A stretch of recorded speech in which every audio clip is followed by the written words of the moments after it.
Are you all right? Well, because the last time I saw you, had you not broken your arm? Yes. Is it better now? Well, miserable thing, a broken arm, isn't it? Is it better now? Do you want to know what happened to him? He was raking leaves and he fell out of a tree. Can I tell him about the horse? If you might. Yeah, about a month ago he got on this horse, you see, and everything was fine to start with. And the horse started to gallop, see, and it didn't make no mind. He pulled on the reins and it became very unpredictable. Actually, what happened was the horse threw him off, you see, and as he was being thrown off, his foot caught in the stirrup and his head banged on the ground several times, knocked him unconscious. Fortunately, he was saved when the manager of Zellers came out and unplugged the machine. Good to see you. Give him a hand. I like Tim.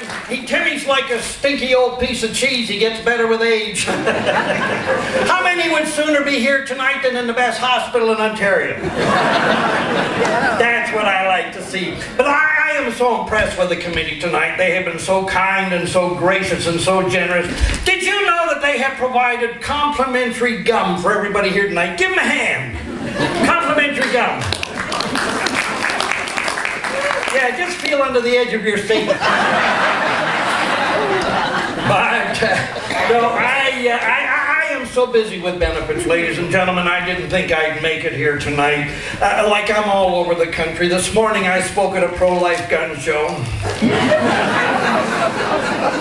Am I going too fast for this audience? And this afternoon I was at an animal rights barbecue, so you can see.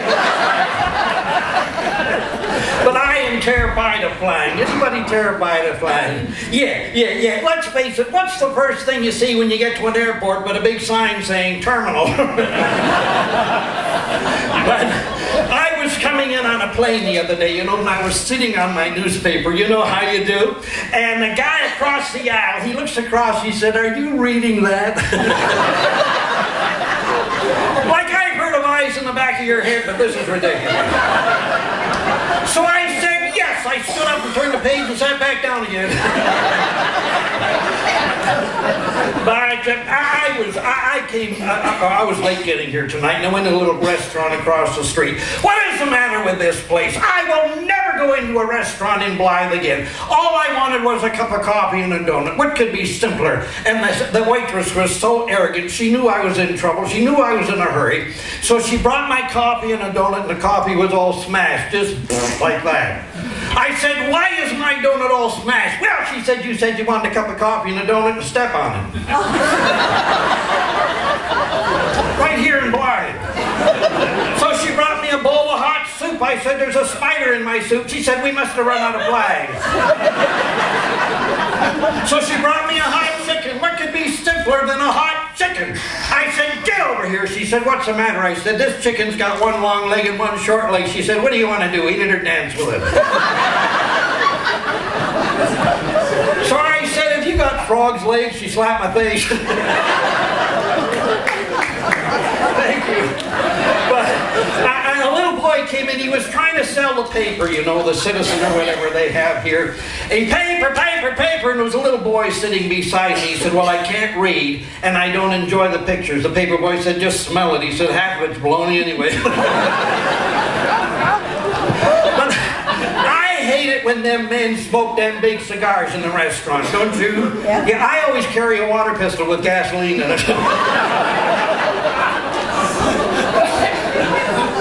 Did you hear that the little Chinese restaurant in Blyth here was robbed last night? The things that are happening, Anyway, the robber said to the Chinese guy, "Give me all your money." Chinese guy says, "Take out." I was reading in the paper here, it says 1 out of every 3 people is ugly. So look to your left. And look to your right. Yeah. Oh, where's Candace Housen? Is she here tonight?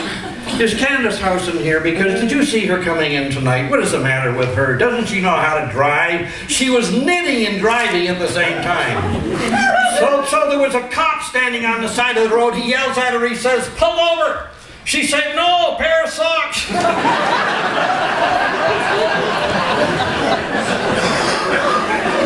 But oh, sir, I'm getting a reflection off your head down here. I've got a prescription for baldness here. Have you got your pen out, sir? It says it's made out of alum and persimmon juice. Have you got that? Yes. Alum and persimmon juice. It don't grow no hair, son. It just shrinks your head to fit the hair you got. Well, there's one comforting thing about being bald. If you get a hair in your dinner, you know it's not yours. This guy over here, you know, when you get to his stage, it's no longer head and shoulders, it's mop and glow. But I travel with Rita McNeil. You've heard of Rita McNeil. Yeah. She was here last year and I was here.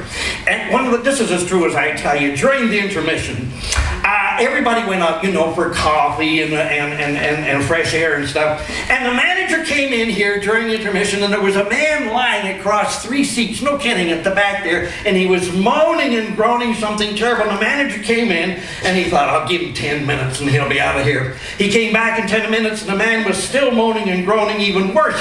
So he thought, I've got to get rid of this guy, he must be drunk. I've got to expel him from the building. So he goes up to see him and he says, sir, where are you from? And the guy said, from the balcony.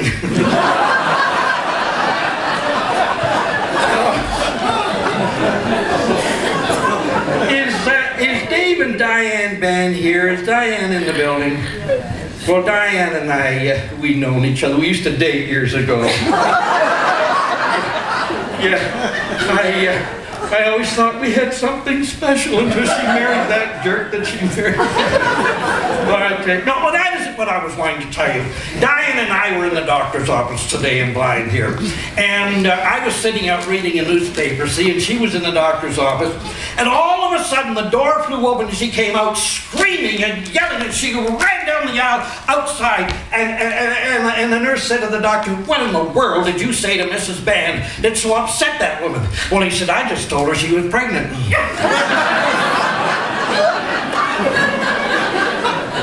Well, she said, you know right well that Diane Ban is not pregnant. He said, I know, but it sure cured her hiccups. I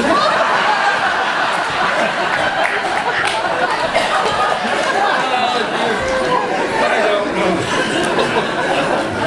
Is Dave and Julie Woods here? Are they here? Are they here somewhere? Are they here? Put your hand up. Because I don't know whether you know them, but they don't get up much. Check the balcony. Shut up, I was speaking. That's bad manners to speak out like that. I want to learn you something about manners. Bad manners are like bad teeth. If you keep your mouth shut, nobody knows you got them. But no, I was going to tell you about Dave and Julie Woods. That's who I was trying to remember. They don't have much entertainment, but what they do is they go to the malls and they do the weigh scales. You know, the kind that tell your fortune. And they were in Godredge in the mall the other day, and Julie gave Dave a loonie, and he put it in the weigh scale, and he got on it, and it spit out this little card, and it said, "You're witty and intelligent and irresistible to women." And Julie said, "Ain't that a ripper, Dave? You got your weight wrong, too."